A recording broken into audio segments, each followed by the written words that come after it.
People! Te cumprimentou. Faz tempo que vocês não se veem, né?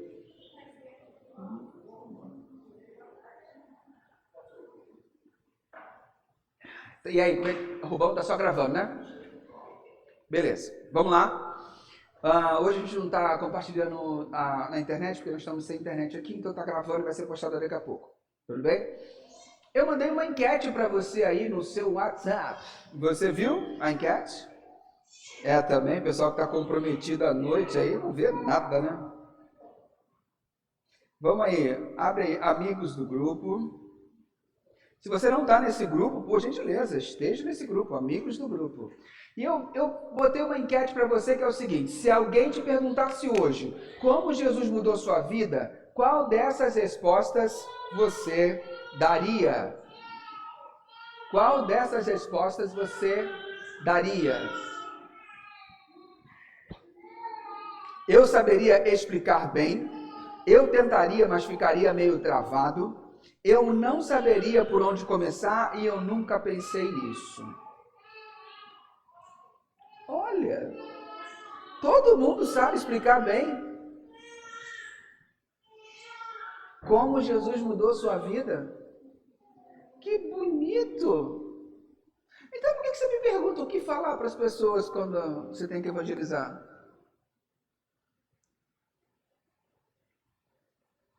Porque é isso que você vai contar. Aí eu pergunto de novo, será que você sabe explicar bem mesmo como Jesus mudou sua vida? Isso é interessante porque muita gente pensa que falar de Jesus precisa ser teólogo, precisa saber ter lido a Bíblia do começo ao fim, precisa ter feito algum curso, alguma coisa, mas quando a gente olha para o Novo Testamento, a gente percebe algo surpreendente. Muitas vezes a fé se espalhou, não foi através de especialistas, a fé se espalhou por pessoas comuns contando o que Jesus fez na vida delas. Papos comuns, pessoas comuns. Algumas pesquisas foram feitas sobre como que as pessoas conheceram a Jesus. E pasmem, a maioria das pessoas não menciona um sermão, uma mensagem de domingo, uma pregação como sendo o ponto crucial que fez elas encontrarem Jesus. A maioria das pesquisas mostra que elas apontam uma conversa. Foi numa conversa que as pessoas identificaram, que reconheceram Jesus. Uma conversa num café, um amigo que ouviu, alguém disse, posso te contar o que Jesus fez na minha vida? E a pessoa conta e simplesmente não há debate, não foi um argumento teológico, foi uma história. Apenas uma história. A sua história. Percebe? Então é exatamente isso que a gente vê na Bíblia. Pessoas que simplesmente contam o que lhes aconteceu. A gente está numa série, terminando ela hoje, chamada Bento. Das últimas semanas nós vimos 5 práticas simples para viver o Evangelho no cotidiano. É uma adaptação brasileira daquele livro Bless. Então, o primeiro movimento que nós falamos é busque em oração. O que nos aproxima das pessoas, primeiro é buscar a Deus. Então, eu tenho pessoas, eu vou orar por elas. Eu vou todo dia separar um tempo para apresentá-las diante de Deus. Outro ato, o segundo ato, escute com atenção. Peça a Deus na sua oração a oportunidade de ouvir essas pessoas. E aí você escuta ela com atenção, porque atenção é uma commodity rara nos dias de hoje. O terceiro movimento, o N, nutra pela mesa. Chame para comer na sua casa. Reúna em torno da mesa de um restaurante, na casa, seja lá qual for a mesa, mas nutra pela mesa. O quarto movimento, transforme pelo serviço. Sirva as pessoas, abençoe, não use-as. Transforme a vida delas, abençoe, sirva. Nós aprendemos que o caminho da felicidade é o serviço. Essas práticas criam algo muito importante, elas criam relacionamentos. Quando eu oro pelas pessoas, peço uma brecha, eu escuto elas, aí eu chamo para minha casa, ao redor da minha mesa, eu ouço suas histórias, eu acho uma oportunidade de servir, eu trouxe as pessoas para o meu convívio. Pessoas que antes eu não teria, talvez, contato, que eu não teria oportunidade de diálogo sobre a fé, mas ali, quando eu trago para minha casa, eu trouxe para mim e ali a coisa pode acontecer. E quando relacionamentos são construídos, surge um momento em que alguém pergunta, mas por que você vive assim? Por que você faz isso? E aí que entra a última prática nossa. Oriente por histórias. O O do Bento. Oriente por histórias.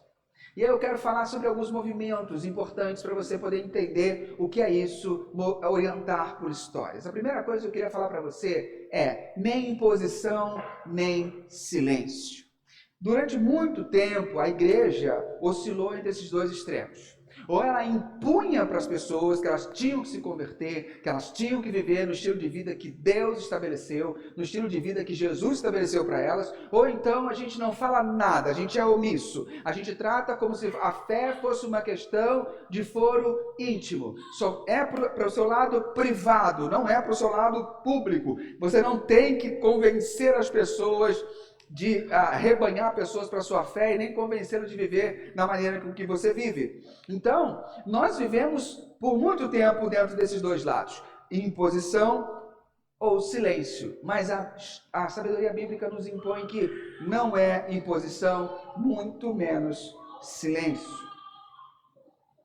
A gente viu e a gente vê isso até hoje. Muita gente tentando convencer à força, pressão, argumentação agressiva.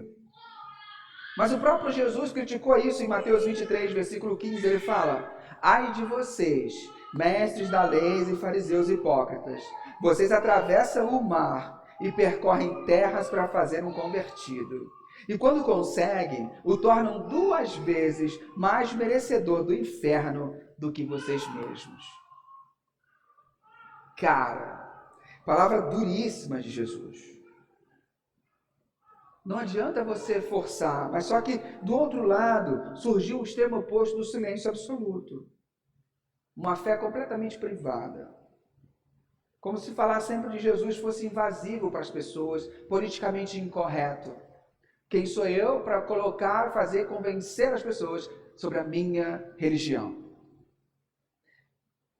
Mas a Bíblia propõe outro caminho. Primeira carta de Pedro, capítulo 3, versículo 15, diz assim: se vocês quiserem fazer o bem, quem lhes fará o mal?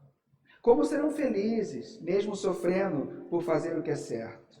Não tenham medo de ninguém, nem fiquem preocupados. Tenham em seus corações respeito por Cristo como Senhor. Estejam sempre prontos para responder a qualquer pessoa que pedir que expliquem a esperança que vocês têm, mas façam isso com educação e respeito. Nas versões mais tradicionais, você vai encontrar, estejam sempre prontos a responder a qualquer um que perguntar a razão da sua fé. Pedro diz, você tem que estar sempre pronto para poder dizer para as pessoas qual é a razão da sua esperança, mas com educação e respeito. Primeiro, a gente vive, olha a lógica do texto, primeiro eu vivo, depois eu respondo. Não é imposição, mas também não é silêncio. É um testemunho. Cada um de nós tem um testemunho para dar. É o testemunho da nossa história, da nossa conversão, como Jesus. É o que você respondeu aqui no WhatsApp. O segundo movimento que eu quero enfatizar para você aqui hoje é que Jesus encontra pessoas em lugares diferentes. Jesus encontra pessoas em lugares diferentes. Para entender isso melhor, eu quero comparar 2 histórias bíblicas com você. Eu não costumo fazer muito isso, porque dispersa a nossa atenção, mas hoje eu acho importante fazer. Eu quero trabalhar 2 histórias paralelas, tá bom? Fica firme aí, não buga não. 2 histórias paralelas muito interessantes. Primeiro, João capítulo 4. João capítulo 4 fala da mulher samaritana. Essa mulher, Jesus estava caminhando para Samaria. Jesus estava caminhando para um determinado lugar e tinha que passar por Samaria. Em determinado momento ele para num poço, os discípulos vão até a cidade comprar mantimento e ele para lá e fica esperando. Ao parar e ficar esperando, ao meio-dia, um sol escaldante, vem uma mulher Uma mulher vem para pegar água.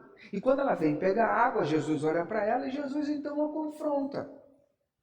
Jesus a confronta e começa a dialogar com ela, com respeito, com educação, mas começa a conversar com ela e tem todo aquele diálogo da água viva e tal, e ele se revela como Messias para ela. É uma das únicas pessoas na Bíblia que Jesus diz: eu sou o Messias. Eu sou. Ele se revela para ela. Então, quando os discípulos voltam, acontece algo estranho, porque os discípulos voltam. Naquele momento chegaram os discípulos e ficaram admirados, pois ele estava conversando com uma mulher. Um judeu não poderia conversar com uma mulher, ele sozinho com uma mulher, era complicado.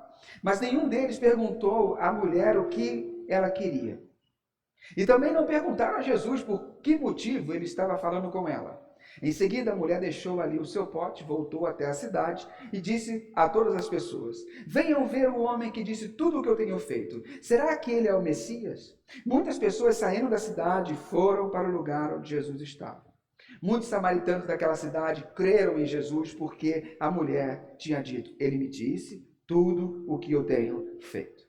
Quando os samaritanos chegaram ao lugar onde Jesus estava, pediram a ele que ficasse com eles, e Jesus ficou ali 2 dias. E muitos outros creram por causa da mensagem dele. Eles diziam à mulher: agora não é mais por causa do que você disse que nós cremos, mas porque nós mesmos o ouvimos falar e sabemos que ele é de fato o Salvador do mundo. Olha que legal. Uma mulher marginalizada. Gente, deixa eu fazer uma pausa aqui rapidinho. Princesinha, oi, vem cá. Vem aqui. Ó, as crianças estão ali dentro daquela porta. Abre aquela porta e vai lá dentro. Deixa eu colocar. Ah, que coisa linda. Vem cá. Vem cá. Pode levar. Vai lá com a tia Rafaela. Ela só vai ficar triste que o Dudu não está aqui, mas tudo bem. Desculpa, gente, é que ela é importante, tá? Desculpa. Voltando aqui. Uma mulher marginalizada. Essa mulher, ela não se separou do primeiro marido, traiu ele com outro cara, foi namorando, e aí a vida dela estava louca, ela estava tentando encher o coração dela com relacionamentos. E aí ela entrou numa vida muito complicada. E as pessoas daquela cultura não aceitavam muito o fato dela estar com aquele estilo de vida. Então ela era marginalizada, grava isso. Ela cheia de fracassos e evitada pela sociedade. Mas que sociedade que estava evitando essa mulher? Olha só, séculos antes, fora exilada na Babilônia por seus conquistadores. Alguns dos judeus que ficaram para trás se casaram com mulheres cananeias e formaram praticamente uma nova tribo, os samaritanos. Eles pegaram parte da religião judaica e parte da cananeia e criaram uma religião sincrética. Por isso os judeus consideravam os samaritanos racialmente inferiores e hereges. Essa mulher, ela era marginalizada entre os marginalizados. Não tem limite à maldade. O povo já era oprimido, porque os judeus não se davam com os samaritanos. Era um povo oprimido. Era um povo marginalizado. Eles não se falavam. E dentro desse povo, eles conseguiam marginalizar alguém. Eles conseguiam excluir alguém. Eles conseguiam fazer o mesmo mal que eles sofriam, eles conseguiam passar adiante. Igual eu e você. Igual assim. Sem tirar nem pôr. Ela vai ao poço meio-dia. Gente, não se vai ao poço meio-dia. Você vai 6, 5 da manhã, porque não tem sol. Ou no final da tarde, porque você vai ao poço, pega água para lavar as coisas, para abastecer a casa. Não se pega água assim de manhã. E por que ela ia ao meio-dia? Para não encontrar com as outras mulheres. Porque as mulheres não davam lugar para ela, ficavam olhando para ela, apontando para ela. ela era excluída. Então ela vai num horário diferente para evitar aquelas pessoas.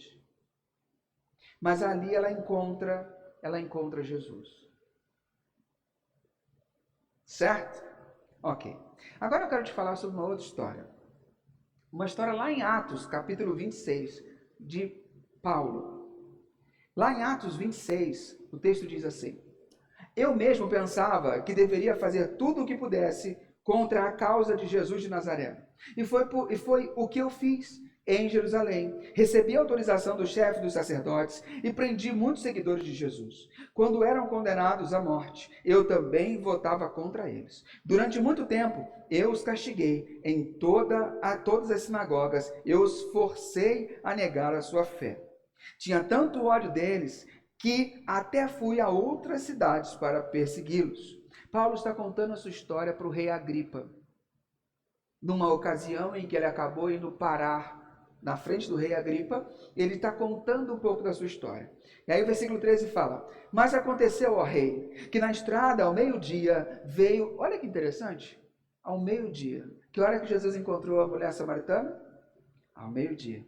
Então, o que é que na estrada, ao meio-dia, veio do céu uma luz mais brilhante do que o sol, a qual brilhou em volta de mim e dos homens que estavam viajando comigo.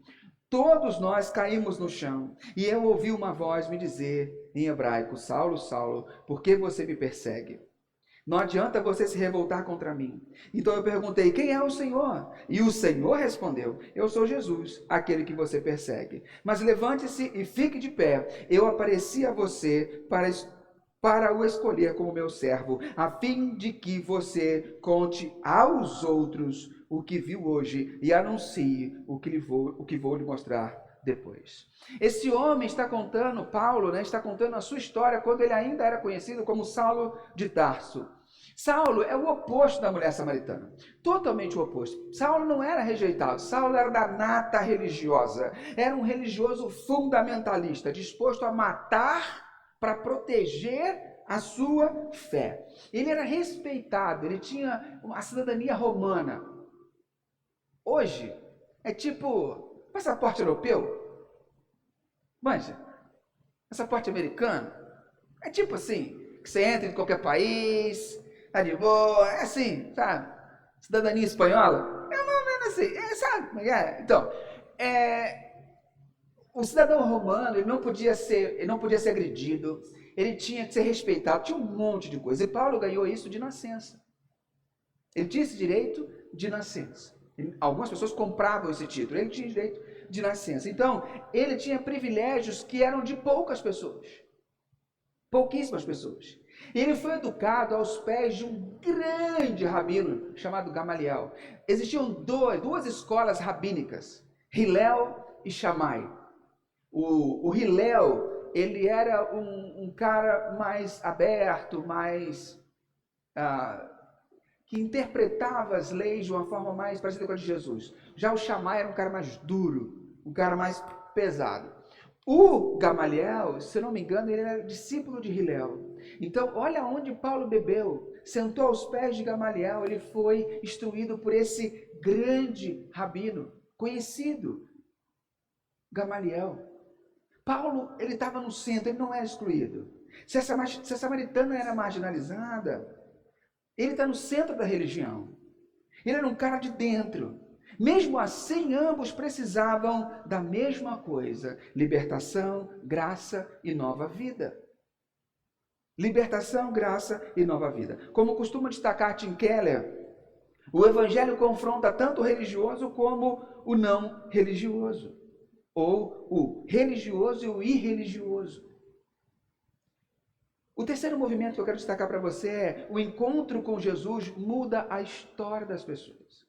Olha só, quando Jesus encontra aquela mulher, ele oferece algo inesperado, ele oferece água viva. Ele não apenas oferece religião, ele oferece uma vida nova para ela. Algo que ela pudesse apoiar a sua identidade, não mais se pautar em relacionamentos. Porque aquela mulher, ela então descobriu que ela precisava, para se sentir alguém, para se sentir amada, ela precisava ter o amor de um homem. Então ela ficava de braços em braços, de colo em colo, porque ela precisava de um homem que a reforçasse. E quando aquele homem não dava o que ela precisava para se sentir alguém, para se sentir amada, para se sentir querida, é igual a esposa fala assim, mas eu não me sinto amada por você. Aí o marido desespera, meu irmão. Ele fala, eu já fiz de tudo, cara, já fiz da tripa ao coração. E você não vai sentir mesmo completa com seu marido mesmo. Não vai, porque ele não tem capacidade para dar isso, não. Porque às vezes a gente busca no marido ou na esposa aquilo que só Jesus pode nos dar. E era isso que essa mulher fazia, buscava nos homens, nas camas, aquilo que só Jesus podia dar. Então ela estava vazia por dentro. E quando Jesus se mostra como Messias e oferece um apoio para a identidade dela, tipo aquilo que a gente fala sempre, você é amado, você é filho de Deus, você é filho amado de Deus em que Ele tem toda alegria. O importante é o que Deus pensa de você, não o que as pessoas pensam de você. Sabe o Evangelho? Então, quando o Evangelho possa fazer sentido, você ancora a sua identidade em algo que a traça não corrói, a ferrugem não pega e nem o ladrão rouba. Você coloca a sua identidade em algo seguro, ou seja, minha identidade está em Cristo. Então eu não sou quem eu penso que eu não sou o que vocês dizem ou pensam que eu sou o que Deus pensa de mim. Então, quando a minha identidade está ancorada nisso, ninguém pode me deter. Ninguém pode me segurar. As críticas vão até um ponto, elas batem, eu reflito, eu penso, mas elas não entram no meu coração. Porque eu estou ancorado, eu estou aninhado, eu estou aconchegado. Como diz Salmos, como um bebê que acabou de mamar. Estou cheio de ilustração de criança agora. Como um bebê que acabou de mamar. Então fica aconchegado, quietinho ali, bem feliz. Então a minha identidade está assim com Deus, aconchegada. Quietinha, feliz. Então ninguém pode tocar nela. É isso que Jesus ofereceu para aquela mulher. Ela poderia então ancorar a identidade dela em outra coisa, não nas camas das pessoas. É isso, essa é a vida nova. Então, para essa mulher marginalizada e rejeitada, Jesus diz claramente, olha, eu sou o Messias. Eu sou o Salvador que há 400 anos de silêncio, 400 não, mais, 300 anos, mas em 400 anos de silêncio, ninguém falou nada. Eu estou abrindo aqui, dizendo para você, eu sou o Messias. E quando Jesus encontra Saulo, ele derruba Saulo do cavalo no caminho para Damasco. Aquele que achava que enxergava todas as coisas, então descobre que era cego para Deus. Comentando esse texto, N.T. Wright, ele escreve que muitas vezes a religião pode se tornar uma cortina que nos impede de ver o Deus vivo. Em outras palavras, Jesus não veio apenas melhorar a vida dessas pessoas, ele reorientou completamente as suas histórias. Jesus não veio para te melhorar. Eu não sei o contexto, mas tem uma musiquinha que fala isso, me ajude a melhorar, já ouviram? Tem uma música evangélica que fala, me ajude a melhorar. Jesus não tem a pretensão de melhorar você. Ele não tem a pretensão de vir fazer uma reforma. Ele quer derrubar e construir algo novo, fazer de você um novo tipo de gente. Sabe o que aconteceu com Zaqueu na casa dele? Sabe? Que ele fala, vou dar meus bens e tal. Zaqueu tem uma nova reorientação de quem ele é, de como ele vai lidar com os recursos, de como ele vai lidar com a sociedade. Tudo é reorientado. É isso que Jesus quer fazer nas nossas vidas. Reorientar a nossa história. Só que nós temos um grande problema. Nós temos... Você já lembra do desenho do Pica-Pau? Que às vezes o carinha estava com uma bola de ferro no pé. Sabe aquela prisão que era bola de ferro no pé? E andando com a bola de ferro. Às vezes nós temos isso, uma bola de ferro no pé. São nossos pecadinhos de estimação. Fala, Jesus, toma minha vida. Entra na minha casa. Entra na minha vida. Mas não mexe nesse quartinho. Mas nesse quartinho você não entra, Jesus. Porque aqui está muito feio, está muito sujo. Aqui não entra não. Fica na sala, no quarto, na cozinha. Mas aqui nesse quartinho do fundo, entra não, deixa aqui. Porque ali a gente guarda as coisas que nós não queremos deixar Jesus mexer. Eu lembro de uma sketch que eu passava aqui, que é uma mulher carregando um saco de lixo. E aí Jesus vem, liberta ela e quer pegar o lixo dela, mas ela não deixa. Fala, não, Jesus, você não pode tocar no meu lixo. Jesus fala, mas esse é meu trabalho. Fala, não, é meu lixo, está fedendo, não. E ela se nega a caminhar com Jesus porque não quer entregar o lixo para Jesus.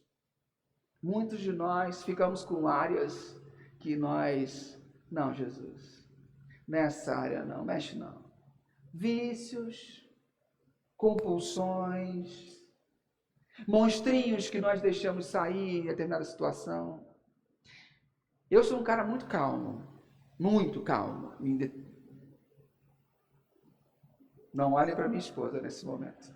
Eu sou um cara muito calmo com diversas situações. Eu não sou um cara de ter reação rápida. Às vezes eu saio e falo, puxa, devia ter falado isso.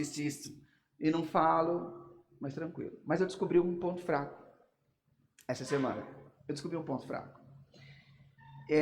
Porque em situações normais, meu monstrinho já está dominado. Mas tem uma situação nova na minha vida que eu não estava preparado para isso.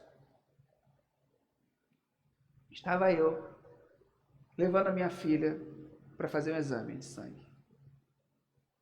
Pela segunda vez. Primeira vez foi maravilhoso, tranquilo. As mocinhas tiraram o sangue, pá, rapidinho, deu um chorinho, fez biquinho, pá, consolamos, show.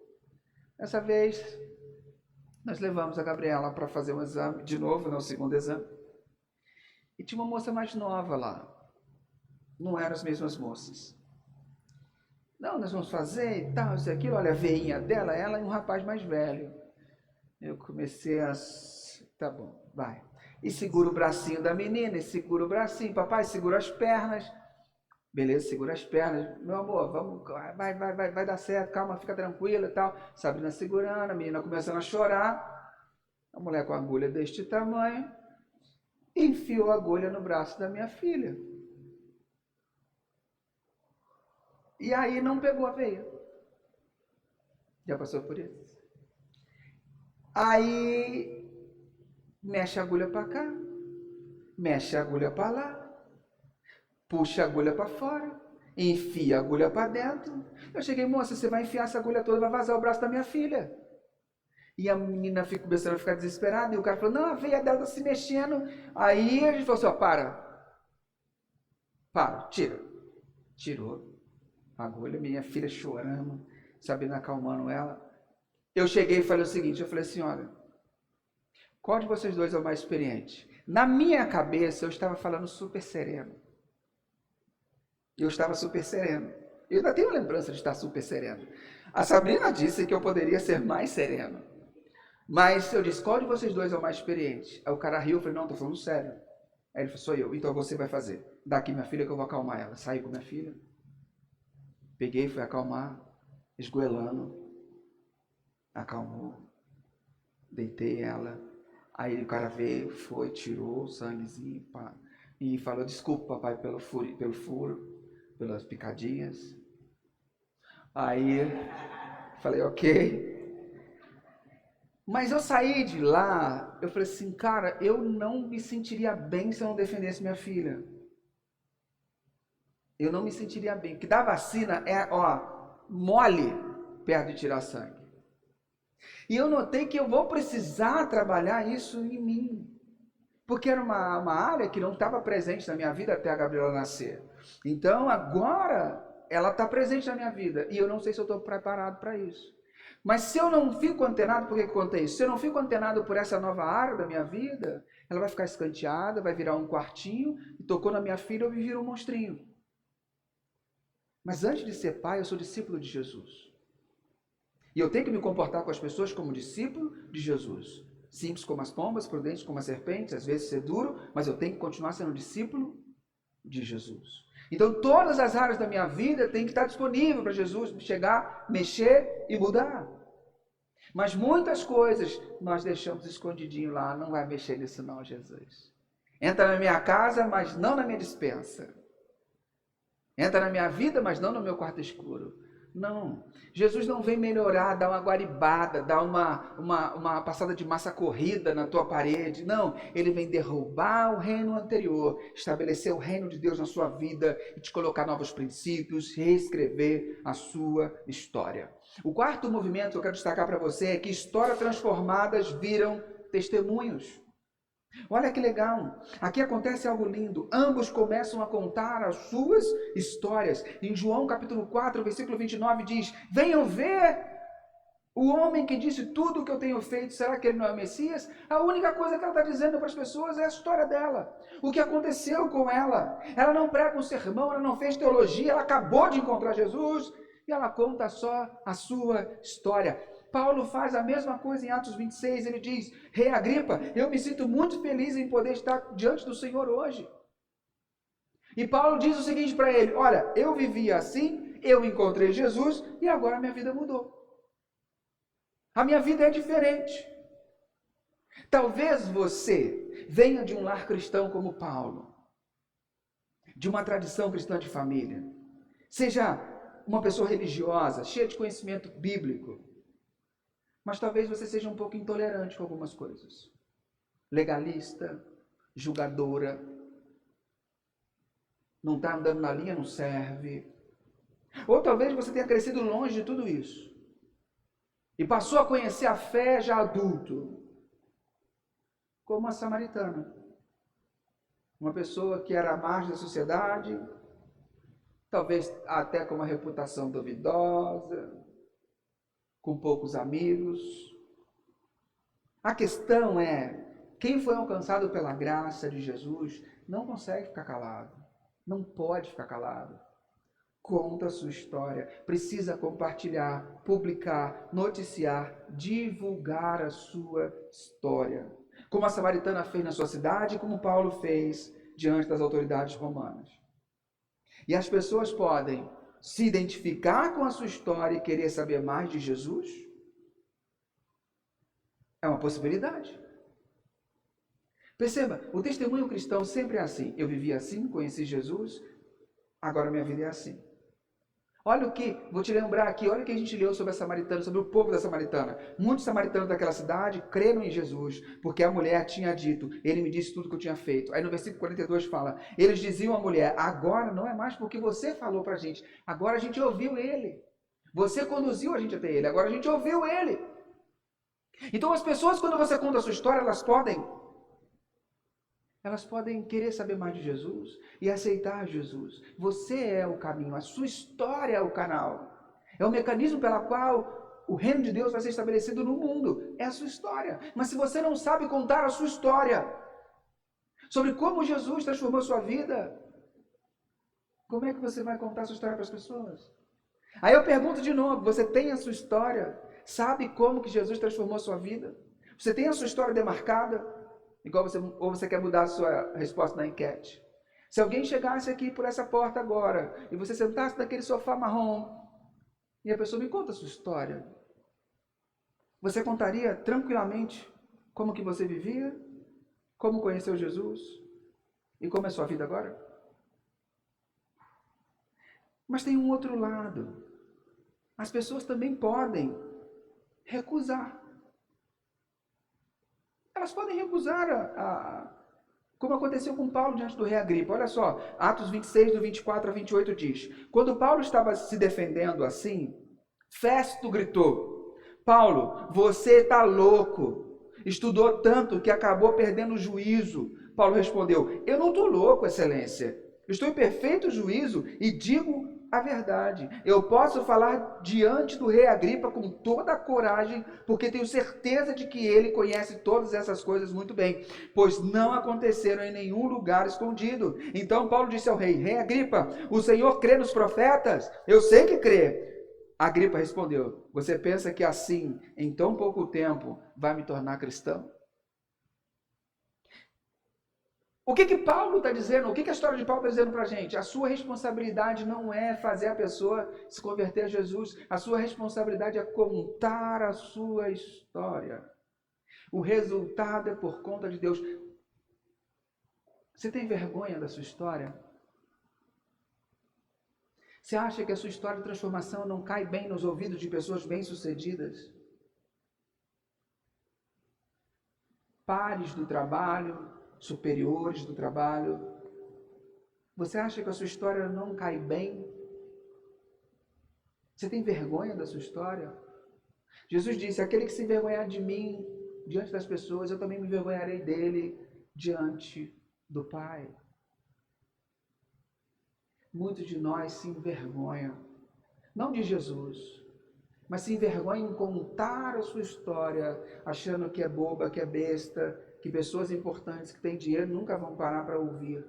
Paulo está contando a história dele diante da corte do rei Agripa. Paulo não tinha vergonha da história dele. Paulo via na história dele o poder transformador. Não precisa citar versículo, não precisa citar fórmula, não precisa saber livro de cor, não é um debate. Sobre a sua história não há debate.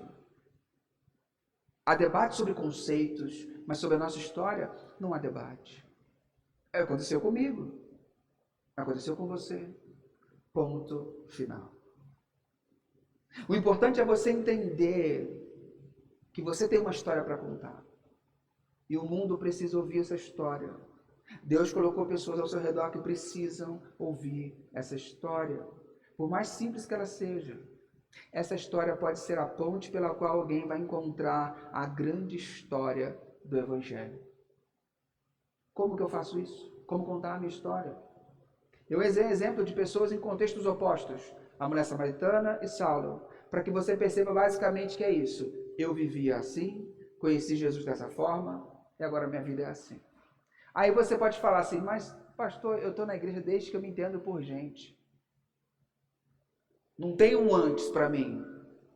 Eu acho que tem. Porque em algum momento você tomou consciência de quem é Jesus. As nossas crianças, elas vão crescendo, amando o que os pais amam, tentando tatear, ouvindo, confiando em nossas palavras. Mas chega um momento que elas tomam consciência de quem é Jesus. E aí eles tomam uma decisão.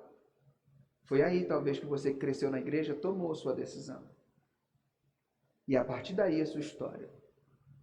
A partir daí. Então a gente precisa começar a pensar. É simples, é verdadeiro, é poderoso. É assim. Mas antes de contarmos a nossa história, precisamos lembrar de algo essencial. Nossa história só faz sentido porque existe uma história maior. A história de Jesus. Ele entrou na nossa história quebrada e carregou o nosso pecado naquela cruz. Ele venceu a morte e a ressurreição e agora ele está escrevendo uma nova história para nós, nos dando essa possibilidade. E é por isso que temos algo para contar. Não porque somos perfeitos, mas porque fomos alcançados por essa graça. Imagina toda a nossa igreja vivendo essas 5 práticas, orando intencionalmente por pessoas, procurando oportunidades para servir, escutando pessoas, comendo junto com elas e contando a história. É assim que uma igreja se estabelece, quando cada um tatua Bento e vive isso. Não igual a igreja que tatua o versículo bíblico. Nós não vamos fazer esse movimento aqui não. Ninguém precisa tatuar, nada não. Mas quando você entende que é esse o meu papel, é assim que eu cumpro a minha missão. Não é falando palavras ao vento, atraindo pessoas, abençoando pessoas, servindo pessoas. É assim. Então hoje eu quero te desafiar a fazer algo simples. Escreva a tua história. 3 frases apenas, basta. 3 frases apenas. Como era a minha vida antes de conhecer Jesus ou de tomar consciência do seu feito por mim? Como eu encontrei Jesus? E o que mudou desde então? Simples. Você consegue fazer isso? Com facilidade, você consegue? De cabeça, você consegue ou não? Se eu te perguntar agora, você consegue contar? Sim? Então é isso que você precisa contar para o seu amigo do trabalho, para o seu irmão, para a sua irmã. É isso que você tem que contar quando você chegar na sua mesa e antes de fazer a oração da refeição, e você falar, deixa eu falar uma coisa para vocês. Minha vida antes de conhecer Jesus era assim, eu encontrei Jesus, agora minha vida está assim. Por isso eu quero fazer uma oração para abençoar esse almoço. Olha que beleza. No almoço. Olha que beleza, que maravilha. Você sabe? Por que nós não fazemos? Porque primeiro nós não temos nossa história, nós não mensuramos o impacto.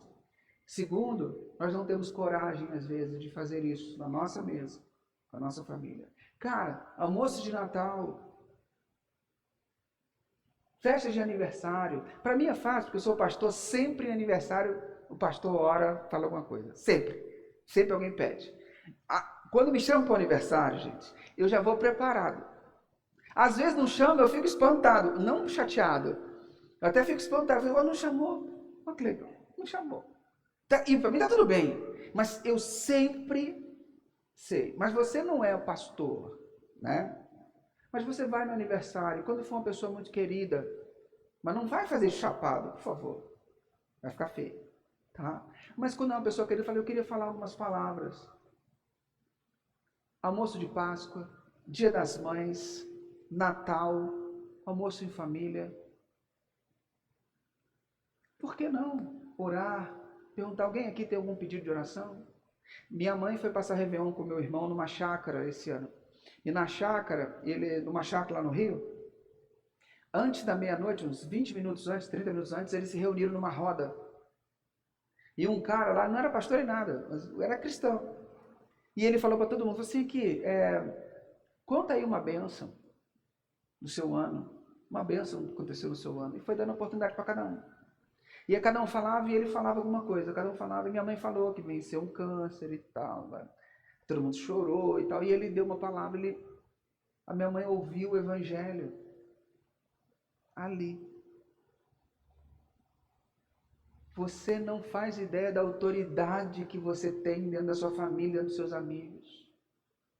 Muitas pessoas esperam de você que a sua voz saia, que você fale, que você ore, que você seja a luz que você nasceu para ser, mas você se esconde. Jesus disse, quem é que acende uma vela e põe debaixo da cama? Vela é para brilhar, você foi chamado para brilhar, mas você está se escondendo, às vezes com vergonha. Às vezes por vergonha. Jesus te deu uma ferramenta excepcional, a sua história. Talvez a próxima história de transformação de uma pessoa que vai chegar aqui na igreja não comece num púlpito. Talvez comece num café, numa mesa, numa conversa. Talvez Deus queira usar a sua história, pensa nisso.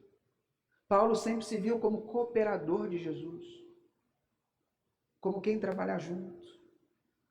Então imagine a nossa igreja. Buscar as pessoas em oração, escutar suas histórias com atenção, nutrir relacionamentos à mesa, servir com amor e transformar, orientar por história. Imagina, transformar pelo serviço, abençoar as pessoas. E quando você estiver praticando isso, e quando alguém te perguntar, por que você vive assim? Nós vamos simplesmente responder, porque essa é a história de Jesus, que Jesus está escrevendo na minha vida.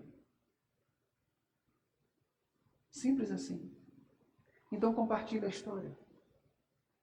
É assim que o reino de Deus cresce. Não apenas de púlpito em púlpito, mas de vida em vida, de mesa em mesa e de história em história. Nós queremos ter uma igreja forte, saudável, abençoadora. É assim. Através das pessoas que Deus colocou ao seu redor.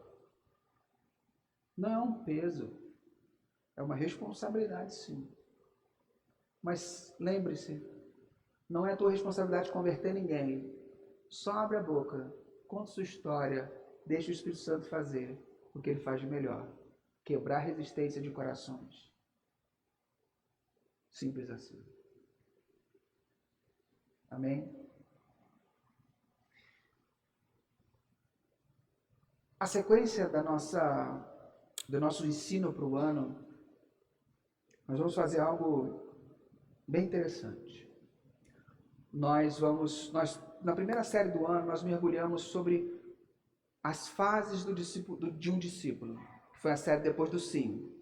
Primeiro ele encontra com Jesus, ele se apaixona por Jesus, faz coisas por Jesus, depois ele entra no muro, e quando ele passa pelo muro, ele se torna uma pessoa madura, firme.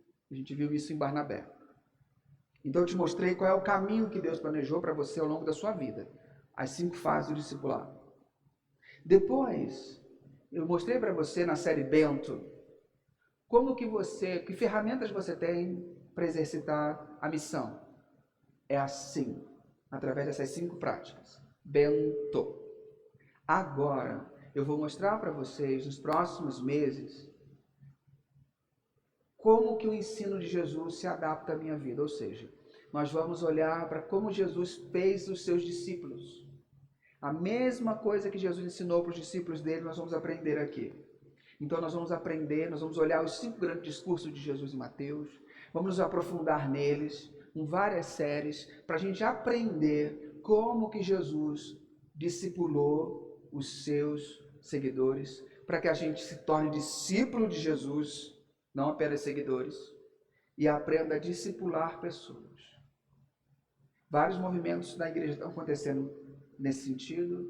O ABA, que é a mentoria 1 a 1, os eventos que a gente está fazendo, várias coisas, o Multiplique o Amor. Então eu quero que você entre, participe, venha junto disso, não fique para trás, porque Deus está fazendo um movimento nessa igreja, na nossa comunidade, e eu quero que a gente chegue junto no final do ano e possa olhar para trás e dizer: grandes coisas fez o Senhor por nós, por isso estamos alegres. Amém? Vamos orar? Feche seus olhinhos, fica sós com Jesus. Vamos falar com Deus. Pai querido, em nome de Jesus, queremos te pedir, Deus, nessa hora, que nos ajude a viver essas 5 práticas para espalhar o amor, abençoar pessoas e viver o Evangelho de forma prática. Deixa claro para nós as pessoas que o Senhor quer que a gente influencie. Nos dê a coragem de contar a nossa história. Ajuda a gente a perder esse medo, essa timidez. Nos empodera pelo Teu Espírito Santo, para que a gente possa influenciar e abençoar as pessoas. Não apenas fazer prosélitos, mas abençoar pessoas e mostrar que uma nova vida pode acontecer. Então, Deus, por favor, abençoe a Tua igreja. E que essa igreja seja um agente multiplicador do Teu Evangelho. Que várias pessoas possam chegar a esse lugar através dos Seus servos, dos Seus filhos, vivendo essas práticas simples, mas transformadoras. Em nome de Jesus. Amém. Graças a Deus. Eu quero convidar você a ficar de pé para a gente receber.